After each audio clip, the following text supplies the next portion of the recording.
This topic is very important for CSR and also this one and also this one. ये वाला भी वो वाला भी. क्या आप भी इन सब चीज़ों से बहुत ज़्यादा कंफ्यूज हो गए हैं कि क्या पढ़ना चाहिए क्या नहीं पढ़ना चाहिए, किन टॉपिक से मार्क्स आपके एकदम एनहांस हो सकते हैं, या what are those frequently asked topics in the CSIR 2024? So you are at the right place. Hello everyone, this is Dr. Nisha Gupta at bio.com and welcome back to my channel. अगर आपके मन में भी यही सारे doubts हैं जो अभी मैंने बताए, सो ये वीडियो आपके लिए है. Do watch this video completely till the end to gain more than 60+ marks.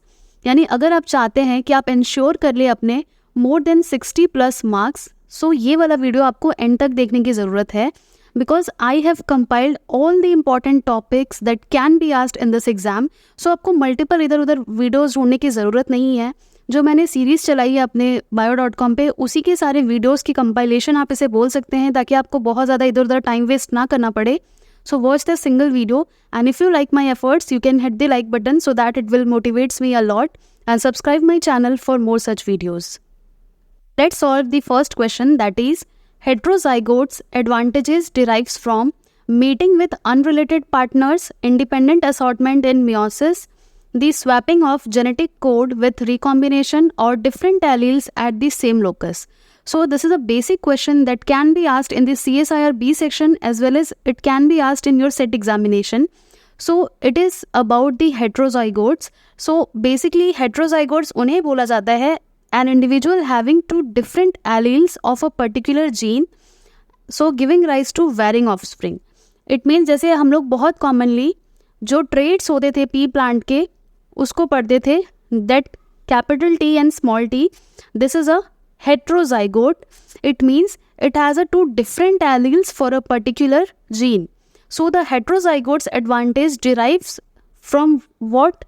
From the different alleles at the same locus. So the correct answer for this question is option D. Now one question from inclusive fitness, that is from ecology. You can watch the ecology playlist of my channel. You will get benefited from it. So the inclusive fitness describes what?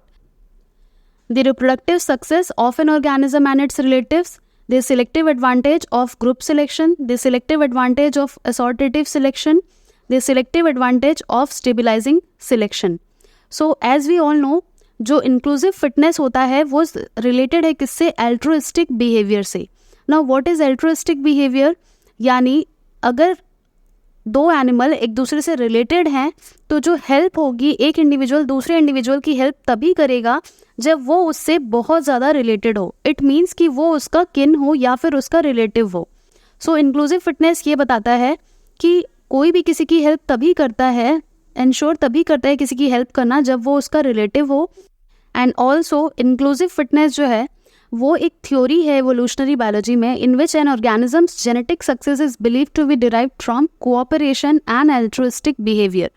यानी वो सामने वाले की help तभी करेगा जब जो benefit है वो बहुत ज़्यादा हो उसके अपने लॉस से. सो इसका भी एक रूल है, हैमिल्टन्स रूल, उस पर भी मैं क्वेश्चन सॉल्व करवाऊंगी. So the correct answer for this question is the reproductive success of an organism and its relative.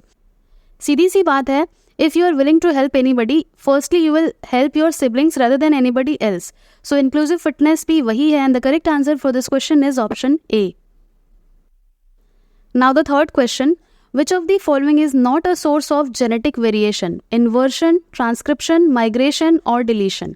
So very much easy question. The correct answer is transcription. Transcription is not a source of the genetic variation. Instead, it is a source of providing information through the formation of the messenger RNA. So now next question from ecology portion. So the question is, which of the following is not likely to be dependent on adult body size? You have given so many characteristics and you have to mention that characteristics which is not based on the adult body size. So is it a generation time, area of habitat required to support reproductive activity, adaptability, or number of reproductive events? So it is the adaptability which is not dependent on the body size of an adult. So this is odd one out and this is the correct answer for this question. One more ecology question which can be definitely asked. Character displacement is most likely to follow when? Now what is this character displacement? So the character displacement is again an evolutionary process, जिसमें क्या होता है जब similar species एक जगह इनहबिट करते हैं, suppose 2 species हैं ए एंड स्पीशीज बी, ये लोग एक एरिया में रह रहे होते हैं and they started to develop difference in their trades in the area where they coexist. यानी वो जगह पे तो एक ही जगह पे रह रहे हैं, एक ही हैबिटाट में रह रहे हैं, but they have difference in their trades.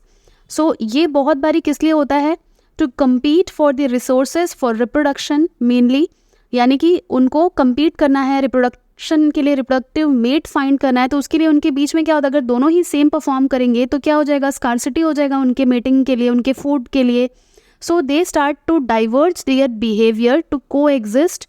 अब वहाँ पे क्या होता है, ये ए अलग ट्रेड शो करेगा, बी अलग ट्रेड शो करेगा। So this is the character displacement. So now character displacement is due to the high species packing and high niche overlap. So this is the correct answer and high probability है इस question के आने की. Now another question from ecology. Individuals confined to a realized niche are likely to experience what? Less competition from other species. ये wrong answer है because एक realized niche ये ensure नहीं करता है कि less competition होगा other species से. More intense selective pressure, this is the right answer. Fewer resources, this is also not true. And fewer predators, ये भी ensure नहीं होता है कि realized niche में जो individual रह रहा है, inhabit कर रहा है, उसे बहुत ज़्यादा कम predators मिले. This is also not true. So the correct answer for this question is option B. Now next question from ecology. So the question is, vampire bats lap the blood of large mammals from cuts they create, usually on their limbs. Does their interaction with these other species represents a predator-prey relationship? No, predator-prey relationship नहीं होता है because it is only hitting a cut, incision लगा रहे हैं and वहाँ से blood suck कर रहा है. So this is not a predator-prey relationship, nor it is a symbiotic relationship. Instead, it is a parasitic relationship and it is also not a competitive relationship. So the correct answer for this question is option C, that is vampire and जो mammals हैं उनके बीच का relationship is a parasitic relationship. Next question, optimal foraging theory, that is OFT, suggests a predator will switch to a single prey species when out of the following option you have to choose. Firstly, you should be aware about what is OFT. Now this OFT or the optimal foraging theory is an ecological based model, behavioral ecological model, which is used to predict how an animal will behave when searching for a food. For example, अगर एक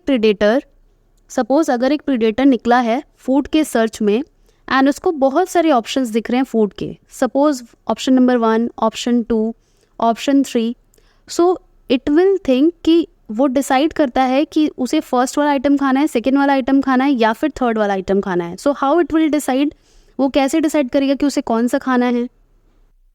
सो ये decide इस वे में करता है. Optimal foraging theory जो है वो इस पे बिलीव करता है कि जो प्रेडेटर है उसकी एनर्जी बहुत ज़्यादा कम एक्सपेंडिचर हो, यानी they minimise their energy expenditure and they save, या फिर जो फूड वो ले रहे हैं उससे एनर्जी उनको ज़्यादा मिले, वो इस पे बिलीव करते हैं.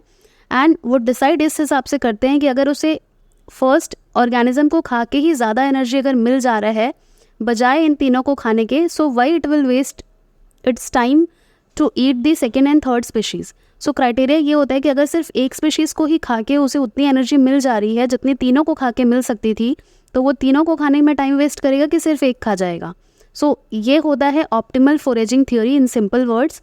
सो इसका करेक्ट ऑप्शन आपको इजीली अब समझ आ गया होगा. So the reward for one prey exceeds the total reward from several prey species. So this is the optimal foraging theory. Now one more notes from which questions can be framed. So this is the target sequence that directs protein from cytosol to different organelles. So you have to remember that which of the following organelle consists of either N-terminus sequence or C-terminus sequence. So you have to remember that peroxisome is the organelle consisting of the C-terminus also and N-terminus also. And the common one is N-terminus. So endoplasmic reticulum के लिए जो sequence होता है that is N terminus and it is a core of 6 to 12 hydrophobic amino acid with often basic amino acids like arginine and lysine.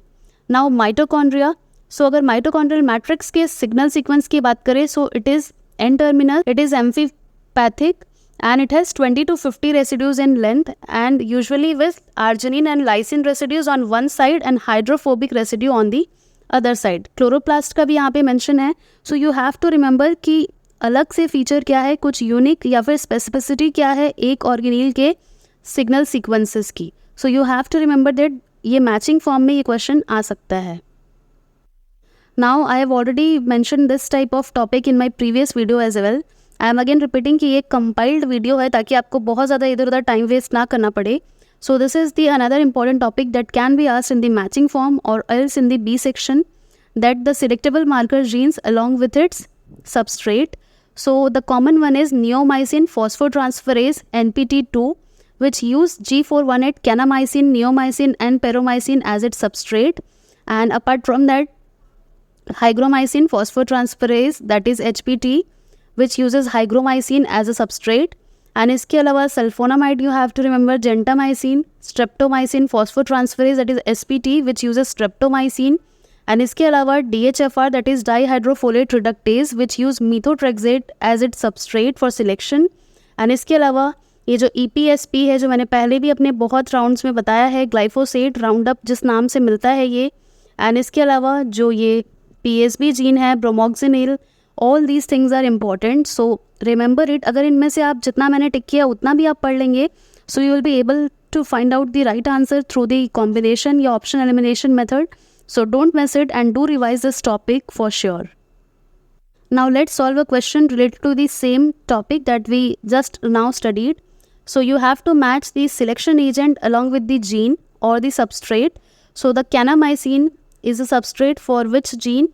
So it is for the NPT2, that is in neomycin phosphotransferase, अभी just हमने पढ़ा.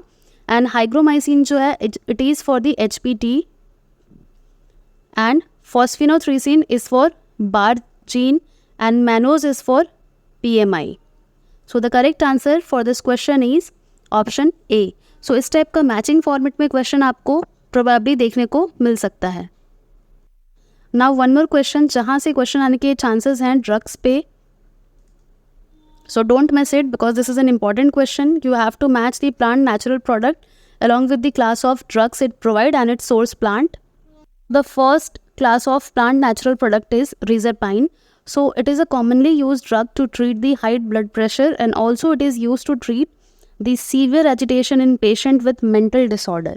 So it is a class of natural product which is a alkaloid. Now it is extracted out from the Rauwolfia serpentina.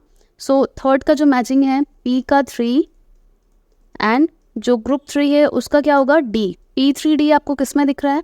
So P3D एक यहाँ दिख रहा है and एक यहाँ दिख रहा है, यानी ये वाला एलिमिनेट हो जाता है C and A will also be eliminated out. Now उसके बाद आता है रेस्वेरेट्रॉल जो कि आपने बहुत सुना होगा. सो रेस्वेरेट्रॉल इज़ अ स्टिल्बेनॉइड, यानी कि जो Q है उसका मैचिंग फर्स्ट के साथ होगा. सो ये जो है वो बहुत ज़्यादा कॉमनली देखने को मिलता है हमें ग्रेप्स वाले फैमिली में. सो इसका जो करेक्ट मैचिंग है ग्रुप थर्ड का वो है विटिस विनिफेरा. सो क्या हो जाएगा ये Q का फर्स्ट एंड कॉलम 3 का क्या हो जाएगा C हो जाएगा Q1C. तो Q1C कहाँ है? यहाँ Q4B दिया, यानी कि ये भी एलिमिनेट हो गया. यहाँ है हमारा, यानी करेक्ट आंसर हमारा निकल गया. लेकिन आगे भी इसे सॉल्व करते हैं. नाउ जो R है वो है picrocrocin. So the picrocrocin is a monoterpene glycoside and it is from the Crocus sativus. नाम से ही पता चल रहा है. नाउ जो फोर्थ है या S वाला ऑप्शन है वो है linamarin. So it is a cyanogenic glycoside यानी S का 2 and it is from the Manihot esculenta. So correct answer इस क्वेश्चन का हो जाएगा option D. So this is an important question which can definitely be asked in your CSIR as well as SET examination. So don't miss it and do revise it. Now one more question on the basis of the RNA इंटरफेरेंसिंग. Statement based question है, important है, बिल्कुल आ सकता है. So the question is, which statement best describes the distinction between the purposes of the two RNA interferencing pathway within the eukaryotic cell? So as we all know, the RNA interferencing pathway is through two methods, that is the miRNA mediated and also through the small interfering RNA mediated. So which statements represents the clear distinction between these two methods, that is through microRNA mediated or the small interfering RNA mediated. So it is the option number D that is correct, that siRNA mediated gene silencing represents a cell defense mechanism against the exogenous double-stranded RNA, and miRNA mediated gene silencing is an integral gene expression regulation process. So this can also be asked. So one question from biochemistry: membrane protein may be attached to the membrane by which of the following types of interactions? Select all that applies. Means it has more than one option correct, so you have to match correctly कि कौन सा membrane protein का जो statement दिया है वो correct है, यानी which type of interaction is for the membrane protein. जो membrane protein में protein attached होता है membrane से, उनमें किन type के interaction role play करते हैं. सो आयनिक इंटरेक्शन डेफिनेटली एक रोल प्ले करता है, तो ये तो करेक्ट है. Hydrophobic interaction also plays an important role. Alpha helical और beta sheets domain containing hydrophobic amino acid residues are used to attach some types of membrane protein to the lipid bilayer. This is also absolutely correct. And the D1 is covalent bond with membrane lipid. It is also true. It means इस question का जो correct option है वो है all of the above. सारे ही बहुत ही vital role play करते हैं to attach the protein to the membrane. So इस टाइप के क्वेश्चंस भी आपको पूछे जा सकते हैं सी सेक्शन में. Now quickly revise the major pathway of glucose utilisation. So glucose is stored in plants and animals. It is stored as glycogen in animals and starch and sucrose in plants. And apart from that, it is converted into ribose 5-phosphate, which act as a precursor for the nucleic acid synthesis via the pentose phosphate pathway, and it is oxidized into the pyruvate through the glycolysis, which is a 10-step reaction. So आपको ये भी याद रखना है, ये जो flow chart है वो ईजी लग रहा है, बट ये स्टेटमेंट फॉर्म में क्वेश्चन आ सकते हैं कि जो ग्लूकोज का फेट है वो 3 अलग अलग पाथवे में क्या क्या होता है. So you have to remember this flow chart. Now one more important topic from which questions can be arise. So this is the different proteases along with their cleavage point, कि वो कहाँ पे specifically cut लगाते हैं. So if you will talk about the trypsin, so it will cut at the carboxyl terminal or the carboxyl end of lysine and arginine amino acid. And अगर chymotrypsin की बात करें तो it is phenylalanine, tryptophan and tyrosine at the carboxyl end. अब ये जो chymotrypsin है उसका similar होता है किसके, ये वाले के पेप्सिन जैसा ही होता है, but only difference is the amino terminal पे होता है. यानी फिनाइल एलानिन ही रहेगा, ट्रिप्टोफेन ही रहेगा एंड टायरोसिन पे ही वो कट लगाए. जहाँ पे भी ये तीनों रेसिड्यू मिलेंगे but at the amino terminal. And अगर ये कार्बोक्सी टर्मिनल पे होंगे तो it is the cleavage site of chymotrypsin. तो इन दोनों में कन्फ्यूजन के चांसेस हैं. आपको याद कैसे रखना है, C for chymotrypsin and C for carboxyl and. And pepsin का आपको याद रखना है अमीनो टर्मिनल. एंड इसके अलावा साइनोजन ब्रोमाइड का बहुत पूछा जाता है. So you have to remember all the cleavage point और the cleavage site of different proteases.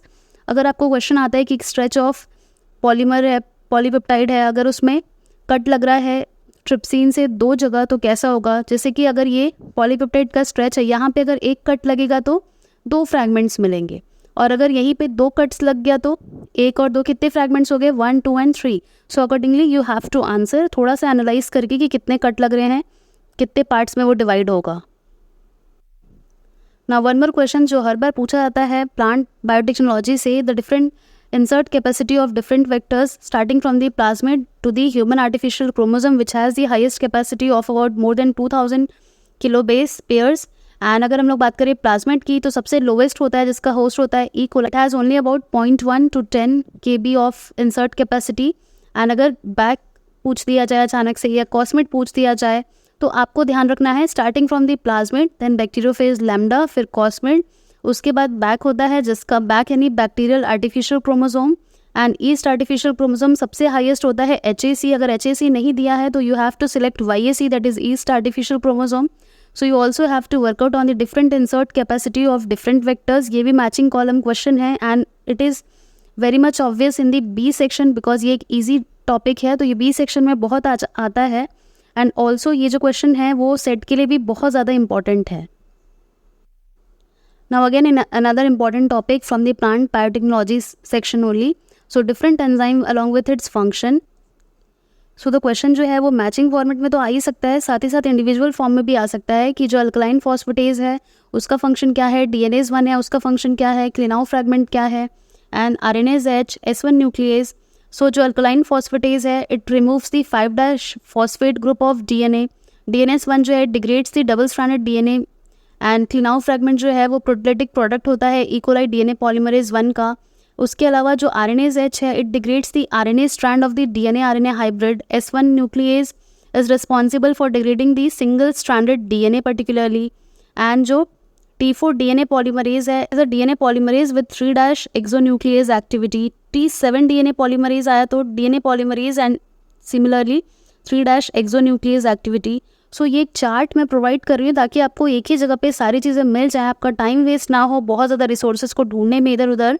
So do revise it also. Now one more question, arrange the following list into their appropriate pair, desmin, nestin, keratins and lamins. So directly answer के through देखते हैं।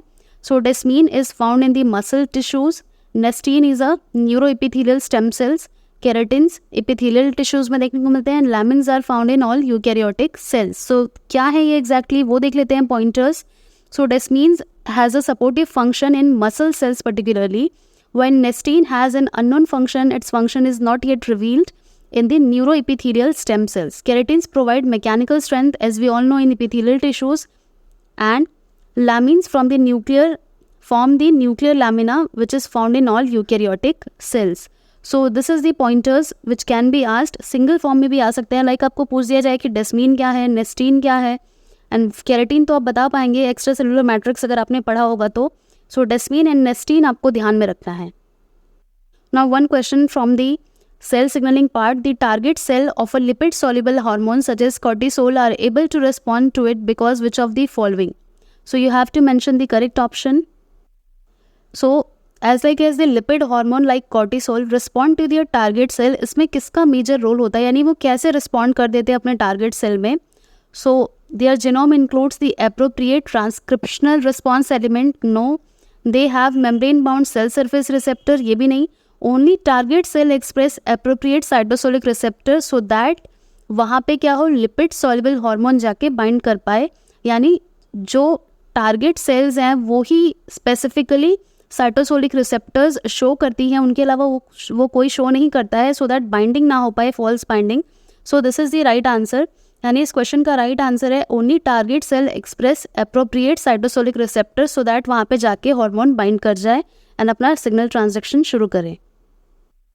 So one more question, which is a matching question. You have to match the uncoating positive or plus sense RNA polyprotein and late virus protein.